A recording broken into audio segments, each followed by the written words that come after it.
in high definition from KGMB and KHNL. This is your source for breaking news. Hawaii News Now at 10. What's laid on the table against the chief is huge. That's one description of the FBI investigation into Honolulu's police chief and his wife, a high-ranking deputy prosecutor. We've learned the case has widened significantly and is now going in several directions.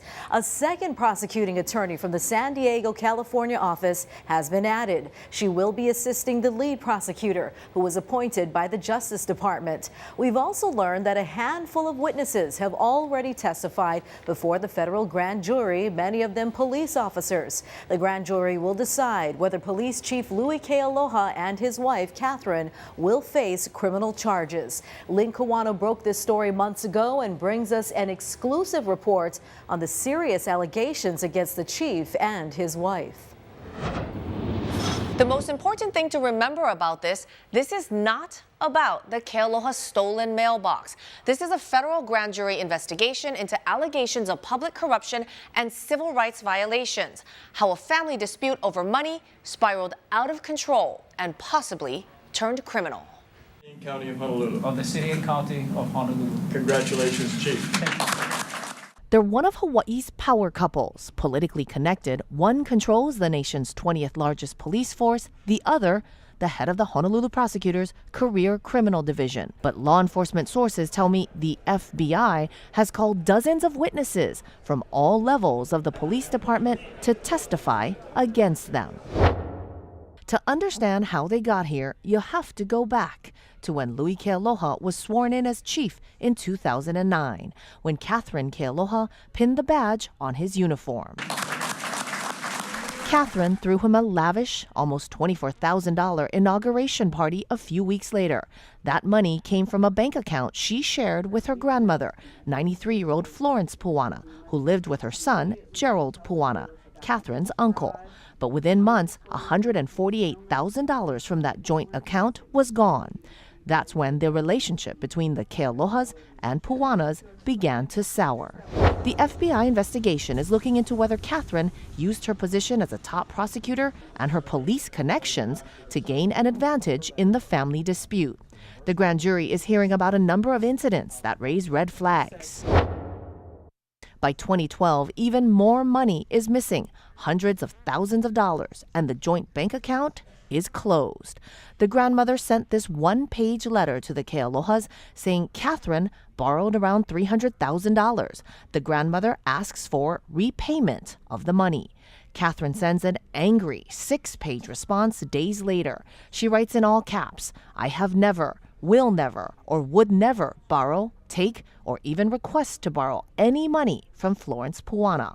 She also writes, "I will seek the highest form of legal retribution against anyone and everyone who has written or verbally uttered those lies about me." It continues, "They will rue the day that they decided to state these twisted lies." A year later, the Puanas sue over the missing money. Catherine Kealoha is questioned under oath for the civil case on June 19, 2013. And just 2 days later, the now infamous overnight theft caught on surveillance video. The Kealoha's mailbox is lifted from its pedestal in the dark of night. But the crime itself is as fuzzy as the video, and the FBI is investigating whether the chief, his wife, and the police department violated the uncle, Gerald Puana's, civil rights, deceived investigators, and abused taxpayer resources for their personal needs. University of Hawaii criminology instructor Aaron Hunger says the Kealohas should have immediately called in a different agency. We should, as taxpayers, never have had Honolulu Police Department, any of its services investigating this. This should have all been handled by the postal inspector. The first official report of the theft isn't made until 1:30 the following afternoon, when Catherine calls 911. But what she doesn't tell the arriving officer, or she doesn't know, is that a detective from the Criminal Intelligence Unit, or CIU, had already been there since 9 a.m. and had already taken the surveillance video hard drive.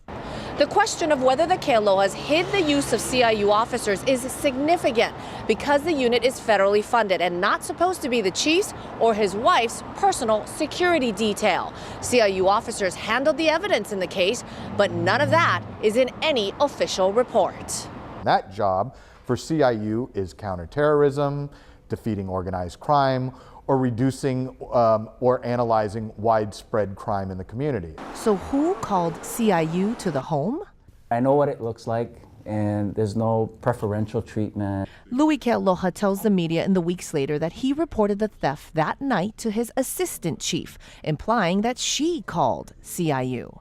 Kealoha defended the use of another specialized squad, the Crime Reduction Unit, or CREW, which arrested the uncle on the street near his church on June 29th, just 8 days after the theft, and just 10 minutes after Catherine Kealoha identifies him as the thief on the video. I never looked for special privileges. I wasn't behind the investigation, directing, the staff and the officer. Law enforcement experts say the use of both CIU and CREW is out of line with normal investigative procedures for a theft case. And this is not about a mailbox that's been lost, stolen, or somehow tampered with.